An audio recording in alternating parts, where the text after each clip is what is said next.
Je voudrais souhaiter la bienvenue au ministre Adama Diawara dans une maison qui est donc la sienne, une maison qu'il connaît de fond en comble, puisque par délégation, il était aussi notre collaborateur, étant donné qu'il était conseiller technique du Premier ministre chargé de l'enseignement supérieur et de la recherche. Et donc c'est avec cet homme que nous passons les charges ce matin. Et je voudrais brièvement dire que depuis le 18 juillet, donc 2018, donc bientôt 2 ans, nous étions à la tête de ce département et nous avons essayé d'ajouter notre grain de sel à tout ce qui avait été fait dans cette maison où des grands hommes, de grandes dames, des grands noms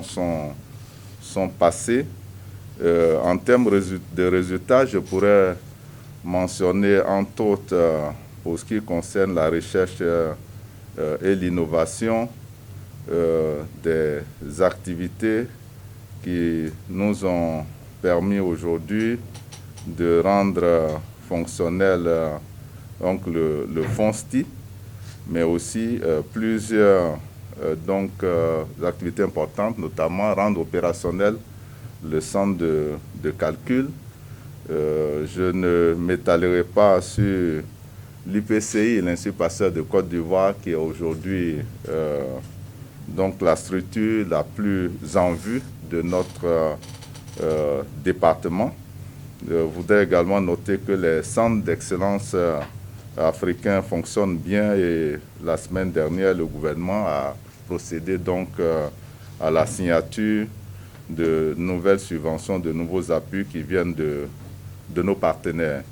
J'insisterai sur la contribution du secteur de la recherche à la lutte contre le Covid-19. Il paraît que maintenant on dit la Covid, mais en général, ce genre de mots, chacun y met le genre avec lequel il est confortable. Et moi, je le suis avec le genre masculin.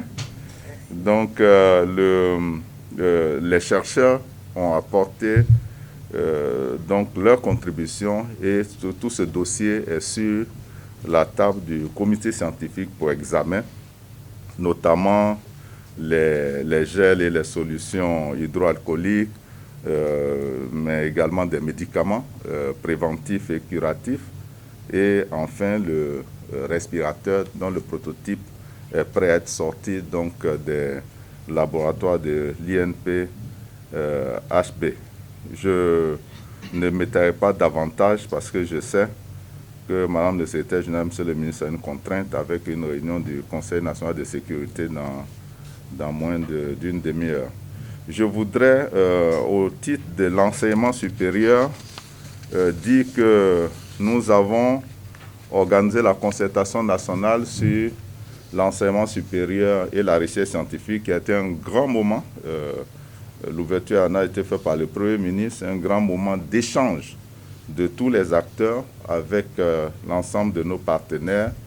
Et cela nous a permis de revisiter et donc de faire adopter en décembre dernier la politique nationale de l'enseignement supérieur, de procéder donc à la relecture des avant-projets de loi sur la recherche scientifique et l'enseignement supérieur. Je voudrais également dire que les contrats de performance ont été élaborés et sont donc en voie de finalisation et de mise en œuvre. Nous avons réalisé un atelier sur une question importante, Monsieur le ministre du ministère, que vous connaissez, la question des heures complémentaires, et ça a donné l'objet à un projet de décret qui a été présenté en conseil et qui attend les dernières observations. Je dirais que sur l'enseignement supérieur, la question importante actuellement reste donc la continuité pédagogique au niveau de nos universités. À travers le programme de décentralisation des universités, nous pouvons dire aujourd'hui que nous avons pratiquement 7 universités. L'université de San Pedro qui s'ajoute pourrait ouvrir donc dès septembre prochain. Les travaux sont en cours. et les travaux pour l'université de Bondoukou démarrent bientôt pour une rentrée, première rentrée prévue donc en 2021-2022. Le BTS 2020 a sa session qui a été ouverte et je faisais tout à l'heure le point au ministre de voir l'option que nous prendrons cette année, s'il s'agit d'aller donc avec l'option classique habituelle ou s'il ne fallait pas penser au numérique. Nous pensons beaucoup plus à l'utilisation du numérique pour l'organisation de l'examen du BTS. Je parlais rapidement du PADES, qui est un projet important, 100 000 $ US de la Banque mondiale, qui vient donc renforcer notre système. Et dans ce cadre-là, l'Agence nationale de qualité pourrait avoir jour avec notamment d'autres appuis qui viendraient de nos partenaires. Au niveau de la vie universitaire, comme vous le savez tous, l'État de Côte d'Ivoire met beaucoup de ressources sur les bourses.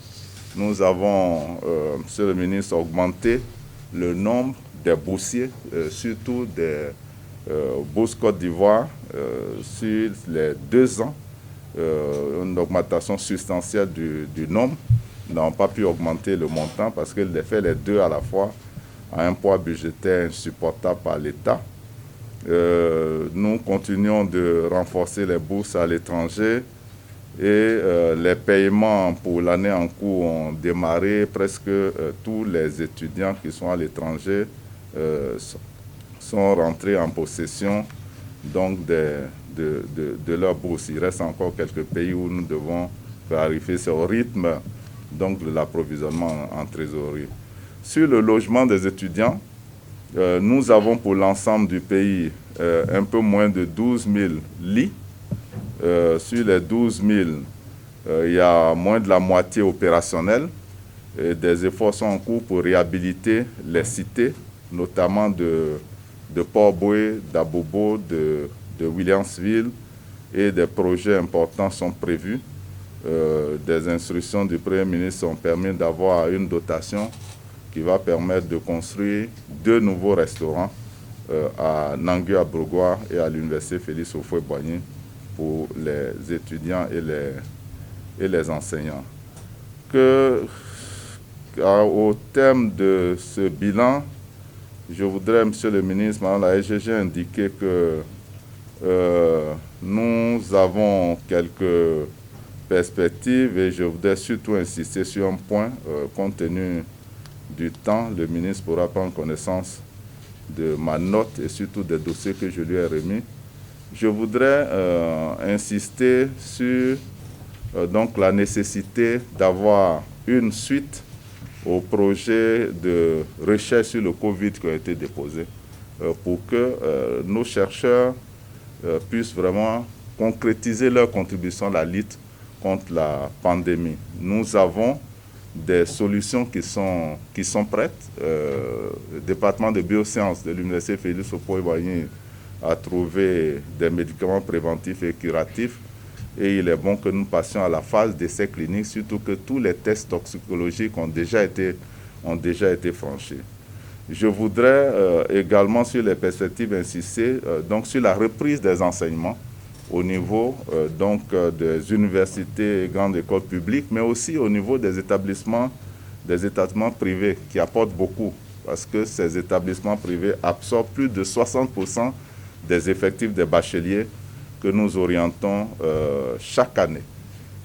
Et donc, conformément à la reprise, nous avons fait parvenir hier donc, au cabinet du Premier ministre la note qui va faire l'objet justement du CNS de tout à l'heure et qui devra pour nous faire un mix entre le présentiel et donc le numérique pour que nous nous assurons que nous allons terminer l'année et reprendre donc l'objectif d'une rentrée harmonisée dès septembre prochain en appliquant rigoureusement les LMD, c'est-à-dire ramener tout le monde à une case départ avec des semestres bien calés, ce qui va envoyer la contrainte de combiner des promotions de bacheliers et évidemment de gérer des effectifs importants. C'est pour ça que l'enseignement supérieur en Côte d'Ivoire ne peut plus échapper à l'utilisation de l'instrument numérique. Ça s'impose et il faut donc y penser. Je voudrais, mesdames et messieurs, dire que si nous avons pu réaliser tout cela que j'ai présenté sommairement, c'est grâce donc à des collaborateurs, c'est le directeur de cabinet, les membres du cabinet, l'inspecteur général, les directeurs généraux, les directeurs centraux, les présidents des universités, l'ensemble de nos collaborateurs que j'ai trouvés ici pour la plupart, qui nous ont accompagnés avec beaucoup de loyauté, d'engagement, de sens du service de l'État, qui ont été à la tâche régulièrement et qui nous ont donc permis de faire face à des situations quelquefois extrêmement difficiles. Je voudrais ce matin leur dire merci. Merci pour la confiance, la disponibilité, l'engagement. Je vous fais travailler à des heures impossibles, mais ça aussi le service de l'administration. Je voudrais remercier tous les responsables syndicaux, les étudiants, avec lesquels nous avons eu un dialogue qui a permis l'apaisement sur le front universitaire pendant presque 2 ans. Ça a été une chance pour que nous puissions avancer. Je pars donc avec des bons souvenirs de ma collaboration avec chacun et chacune de vous. Et je souhaite que vous mettez à la disposition de mon frère Diawara qui arrive, qui est quelqu'un de la maison.